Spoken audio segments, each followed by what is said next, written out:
Jadi saya rasa pemerintah itu terlalu nunggu bola, jemput bola dong. Harus jadi calon bupati nih kalau begini nih ya.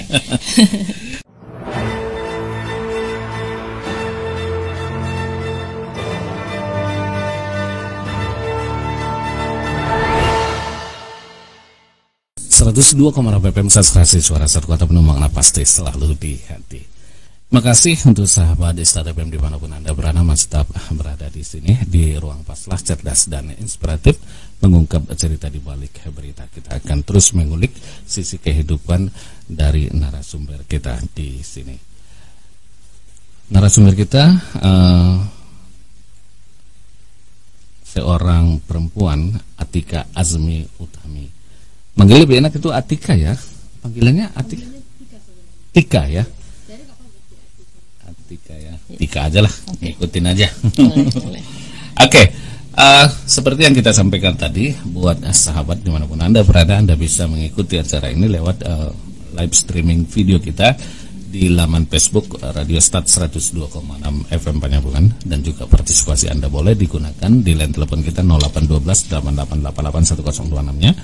Nomor WA dan SMS-nya di 0812 9172 1177. Baik, makasih ya, masih saya sita nih waktunya nih ya, 1 jam lagi nih kita di sini, setengah jam lagi lebih lah ya. Oke, nah boleh kita ketahui sih sebenarnya ya, atau kita ingin bertanya dulu, nilai-nilai apa saja sih sebenarnya dalam kehidupan yang ditanamkan orang tua, terlebih di lingkungan keluarga? Sewaktu kecil sampai sekarang. Sampai sekarang. Yang pasti nilai agama sama sosial itu dari kecil, karena berhubungan dengan Sang Pencipta dan sebagai makhluk sosial. Yang pasti nilai agama sama sosial. Tapi karakter pembentukan diri itu saya rasa jujur sama disuruh terus nuntut ilmu. Nuntut ilmu. Iya. Kita mulai dari yang nuntut ilmu. Orang tua saya sangat aktif kalau di bagian edukasi, di bagian pendidikan. Jadi apapun ceritanya dari kecil memang selalu disuruh belajar, dikasih akses mau apapun keperluan itu selalu diusahakan kalau untuk pendidikan. Untuk pendidikan. Iya. Jadi dimanapun, kapanpun, sama siapapun kalau bisa cari ilmu. Makanya saya suka bertukar pikiran begini. Karena saya tukar pikiran, mungkin ilmu saya nggak berkurang, tapi yang mendengarkan bisa bertambah. Dan respon yang mendengarkan kadang saya nggak tahu, jadi ilmu saya juga bertambah. Dan itu amal jahiliyah kan? Iya. Amal yang terus mendapat pahala ketika ilmu itu diterapkan atau dikasih lagi gitu kan. Tapi ini nilai-nilai pendidikan ya, nilai-nilai religius. Waktu kecil Anda sering disuruh sholat dong tentu ya? Iya, itu dia yang berhubungan dengan yang saya bilang tadi, nilai agama dan karakter jujur ini. Jadi kan dulu, sekarang udah beda ya zamannya. Jadi dulu saya waktu TK SD itu tiap malam ada pengajian di kampung-kampung. Ya. Dan itu ada. Kadang masih ada sekarang, kadang udah guru ngajinya yang datang ke rumah. Lipat ya. Iya. Sebenarnya itu lebih bagus ada satu tempat ya ngaji di situ, karena berinteraksi juga dengan kawan-kawan. Dan nostalgia di situ. Ya? Ada. Jadi saya. Apalah nostalgia itu kalau kamu? Ini dia yang tadi karakter yang kedua yang saya bilang jujur. Jadi itu saya pernah, yang namanya anak kecil nakal. Ya. Saya permisi mau ngaji malam ini, tapi saya nonton keyboard. Di Kota Nopan sulit sekali keyboard waktu itu ya? Iya, jadi saya nonton keyboard di kampung sebelah, tapi saya permisinya izinnya ngaji dari rumah. Merasa bersalah nggak? Iya, di situ kejujuran saya dituntut. Saya bohong, ketahuan bohong. Saya disuruh tidur di teras. Itu saya masih kecil.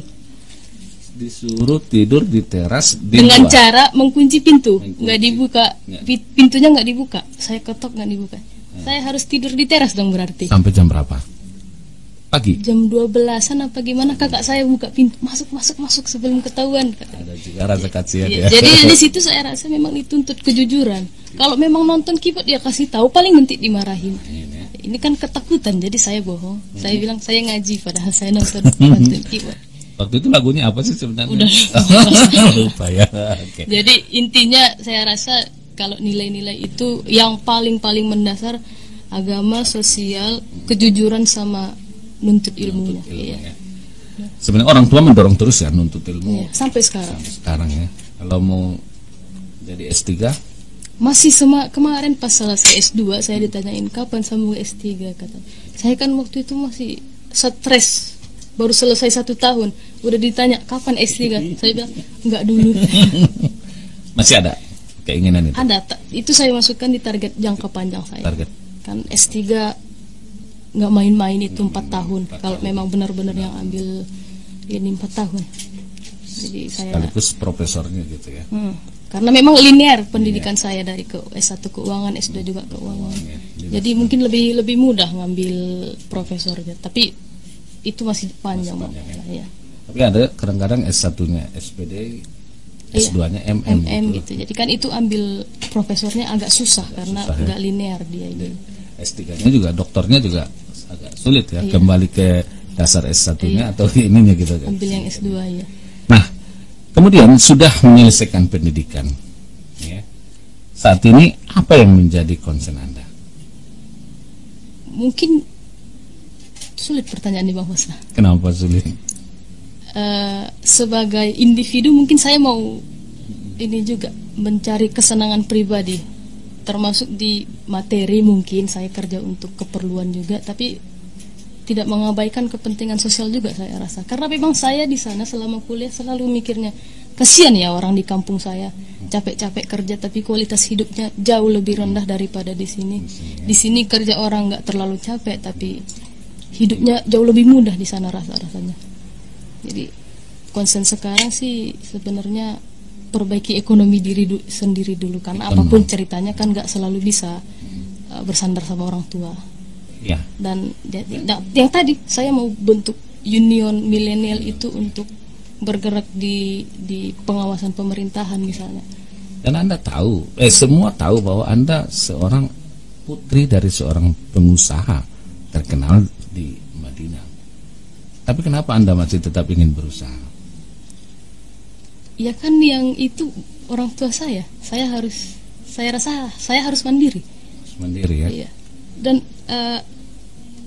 kemandirian itu saya rasa saya dapatkan mulai saya kuliah, karena saya hidup sendiri di sana. Jadi saya rasakan, biarpun mungkin berkecukupan, tapi saya tetap rasakan di sana gimana anak kos selama di sana. Jadi saya rasa saya perlu untuk diri saya kepuasan sendiri kalau itu misalnya usaha hasil keringat sendiri. Nah, itu meneruskan fokus lebih dalam terkait dengan masih dalam ekonomi ya, utamanya ya. Kalau untuk sosial ya saya cuma bisa bantu lewat, mungkin saya memang lagi bergerak di bidang properti. Mungkin efek ekonomi yang ditimbulkan masih kecil, baru berapa toko, baru berapa lapangan kerja yang terserap, baru berapa persen sih, 0,0 berapa persen ekonominya. Tapi kan kalau yang paling mendasar sebetulnya untuk mengembangkan ekonomi kita kan lewat peraturan daerah, lewat akses yang diberikan pemerintah, regulasi. Jadi akses ke situ, ke politik maksudnya? Belum ya. Politik kan dinamis, Bang Faslah. Bang Faslah jauh lebih senior dari saya. Tidak juga kan. Seniornya itu ukurannya bukan lamanya. Sebenarnya kan ukuran senior itu adalah cara berpikirnya. Kata orang tuh onta itu juga lama di Mekah, tapi kan ngaji gitu kan. Ukurannya tidak lama sebenarnya, ukurannya adalah output apa pikiran-pikiran yang dilahirkan gitu ya. Nah, Anda masih muda. Sekarang usia ada rahasia aja ya. Rahasia umum. Sangat muda sekarang. Tidak lelah belajar sampai S2, lalu buka usaha. Kita tahu bahwa ada beberapa usaha tadi ya, properti, kemudian ada pembukaan lapangan kerja yang konsen terhadap tempat berusaha orang gitu ya, yang di sebelah Bank Sumut. Tahu kita kan itu dikelola oleh Anda sendiri gitu kan.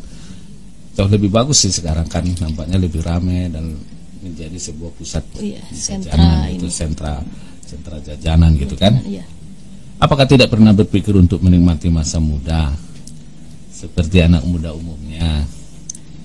Menikmati masa muda kan banyak caranya, Bang Faslah. Apalah yang dirasakan saat ini?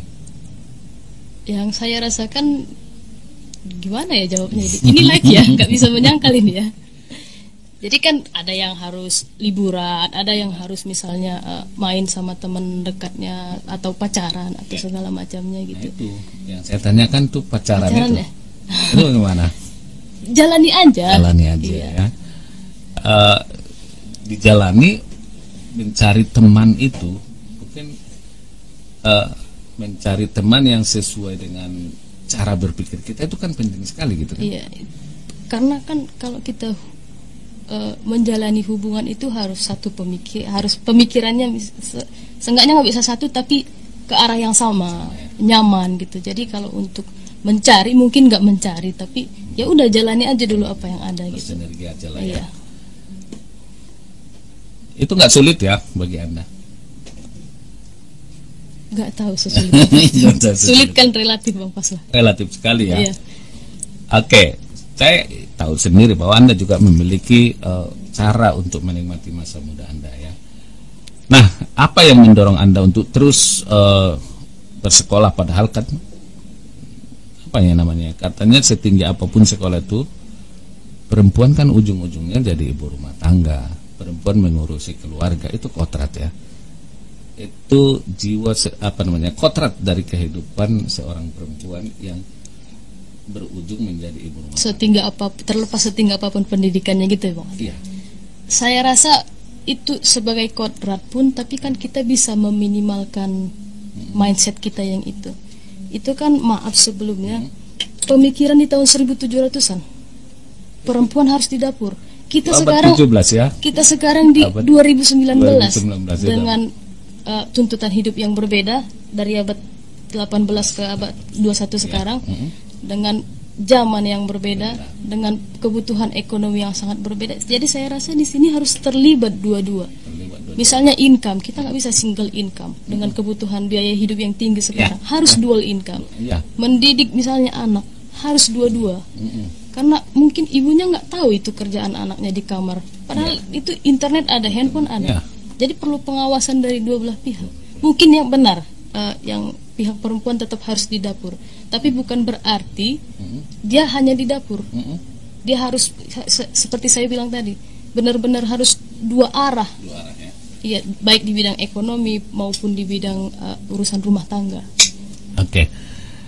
Tapi kodrat itu memang Anda yakini pasti ya. Kalau memang itu di dapur kan sebenarnya itu nggak ada masalah kalau memang harus di dapur. Tinggal kita tapi bukan ya. berarti sebagai wanita itu harus kesempatan dia bekerja di luar itu terbatas. Itu nggak ada limitnya. Jadi kita perlu sebenarnya setidaknya tidak menyetarakan gender, tapi gapnya ini jangan terlalu lebar. Jangan terlalu lebar ya. Bolehlah itu, tetapi bagaimana kita memanage waktu saja ya. Benar. Tidak meninggalkan kodrat itu lalu berkarir lebih bagus lagi. Nah, sebenarnya kita tahu bahwa Anda pernah menulis sebuah karya tulis ya. Anda mengenai karya tulis Anda itu mengenai ekonomi nasional. Benar. Kalau lebih spesifik lagi dalam konteks daerah di Mandailing Natal ini bagaimana menurut pengamatan dan yang Anda lihat dalam kondisi real kita di lapangan dari sisi finansial ekonomi dan juga lapangan usaha? Sebenarnya kalau dari ekonomi kita di Mandailing Natal kan kalau bisa diakuin terpuruk ini Bang Faslah. Terpuruk. Karena kita sektornya apa sih sebenarnya di Madinah? Ini yang menarik nih. Jadi gini Bang Faslah. Dominannya ya. Sangat wajib kita syukuri betapa berlimpahnya sumber daya alam kita. Ya. Gunung berapi aktif ada. Tanah kita ada, subur. Laut. Subur lagi ya. Iya, laut kita ada. Ya. Beberapa kabupaten lain nggak ada lautnya. 180 km loh misalnya. Iya, di Batahan kita. Dari Batahan laut lepas lagi ya. Lepas 170-180 km. Ya. Tanah kita subur, tambang ada. Itu yang perlu kita syukuri dan kita maksimalkan. Masalahnya kekayaan sumber daya alam ini udah sejauh apa sih efeknya ke hajat hidup orang banyak? Ya, sangat kecil sekali, sangat minim sekali. Kita ambil contoh real di Ulu Pungkut. Ya. Kalau Bang Faslah jalan ke sana masih banyak itu lahan kosong. Lahan bukan kosong, ditumbuhi tumbuhan apa? Iya, semak belukar, ilalang, rumput liar. Ya. Itu kan produksi kopi harusnya bisa kita tutupin konsumsi kopi di Madinah. Apa udah bisa tutupin? Belum tentu. Apalagi kita bicara tingkat provinsi. Ya. Apalagi nasional. Jadi saya selama kuliah di Australia itu saya minum kopi tiap hari Bang. Nggak pernah nemuin kopi Mandailing. Di sana? Sama sekali nggak pernah. Kopinya kopi apa? Aceh atau kopi? Kalau kopi Aceh pernah. Tapi lebih sering saya lihat kopi Brazil.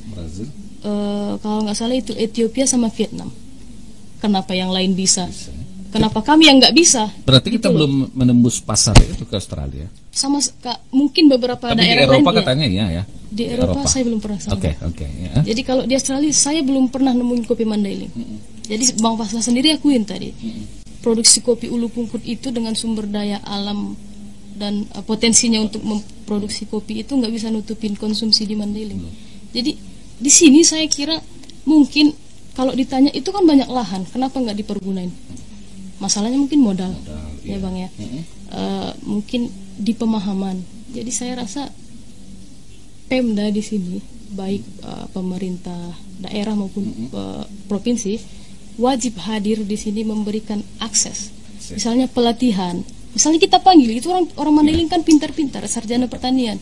Teliti itu tanahnya gimana, teliti biji kopinya yang cocok gimana, teliti pupuknya yang sesuai nutrisi gimana biar hasil panennya. Kita panggil. Kalau disuruh panggil majukan daerah siapa sih Bang yang nggak mau? Mau, apalagi dikasih ini kan fasilitas itu.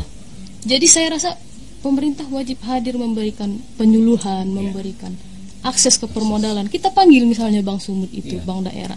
Kita buat skema permodalan UMKM membantu masyarakat. Kalau memang kita langsung datang ke masyarakat, tentu jawabnya Panawusin ronda pengadong katanya, ya kan Bang? Benar kayak itu yang kita temui di lapangan. Nah, sebenarnya pemerintah kan hanya menyediakan regulasi saja kan? Iya.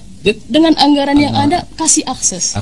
Akses untuk permodalan juga kan ada pihak bank gitu. Kita buat skemanya UMKM, kita sesuaikan dengan kebutuhan, jangan pakai yang standar, kita sesuaikan.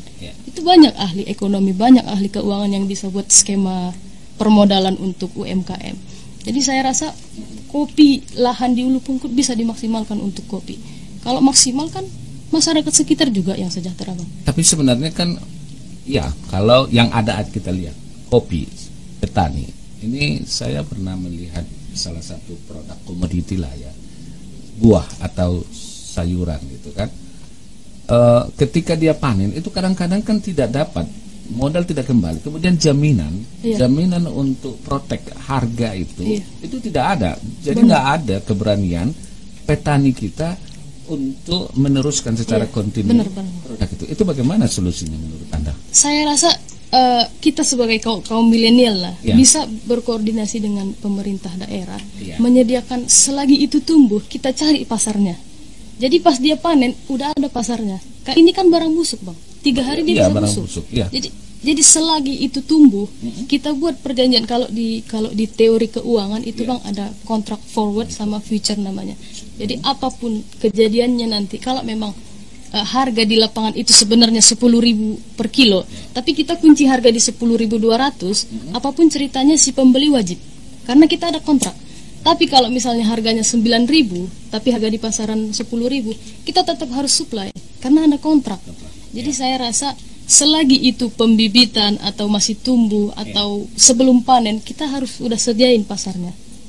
Ini yang nggak ada jaminan itu. Jaminan ini karena memang ada absensi di sini, nggak ada pihak yang mau turun tangan cari pasar. Paling berwajib siapa sih sebenarnya yang menyediakan pasar ini?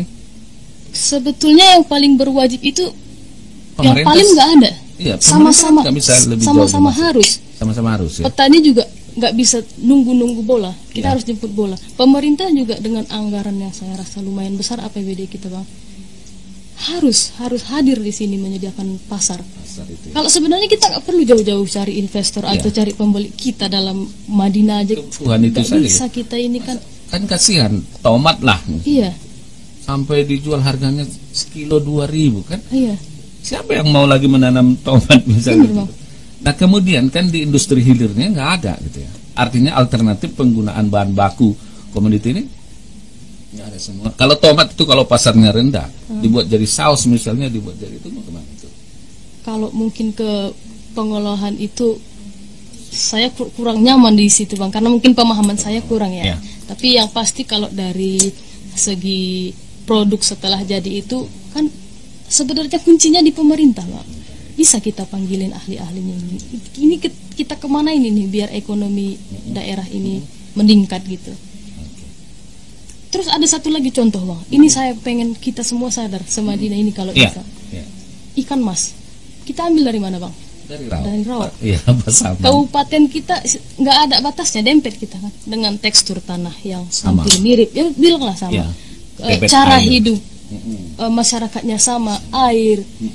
Jadi saya cukup ya. Kenapa kita nggak bisa produksi, tutupin konsumsi ikan mas kita sendiri? Jam 10 tuh saya sering duduk teras rumah, lewat ikan dari Rau jam 10. Turunnya di Kota Nopan, turunnya di mana-mana. Dari Maninjo juga udah ada kok. Ikan kemarin itu ikan nila gitu. Ikan nila. Kalau ikan mas dari Rau. Dari Rau, iya. Jadi kebetulan saya karena di swasta, saya ada relasi dengan beberapa pabrik pakan di Medan, di Kim. Saya cerita, ketemu kemarin di William Iskandar. Saya cerita, saya tanya, Pak, konsumsi ikan di Madinah itu sama produksinya gimana? Saya tanyain. Oh, jauh, berbanding terbalik. Konsumsinya misalnya 100, produksinya baru 10, kata dia. Jadi saya tanya, pakan ikan yang untuk ikan mas ya Pak, saya tanya gitu. Itu produksi pabrik Bapak, pabrik nasional, wilayah operasionalnya di mana? Saya tanyain begitu. Dia bilang Sumatera Utara sama Sumatera Barat. Saya tanya, itu produksi berapa ton per bulan? Dia bilang 8.000. Kerau berapa ton? Saya tanya. 4.000, dia bilang gitu. Apa saya nggak melotot? Setengah produksi pabrik untuk Sumatera Utara, Sumatera Barat itu dikirim ke Rau. Kenapa Rau bisa, kita nggak bisa? Itu loh pertanyaannya, Bang. Kehadiran pemerintah juga Wajib. Di sini kan Bang sebetulnya potensi udah ada. Koreksi Bang Faslah. Gunung Berani, Manyabar, Mompang, Panjabungan Jaya itu kan banyak kolam ikan, banyak tobat. itu memang sentra Ikan. Kenapa nggak dimaksimalkan itu? Saya tanya lagi sama marketing regionalnya itu.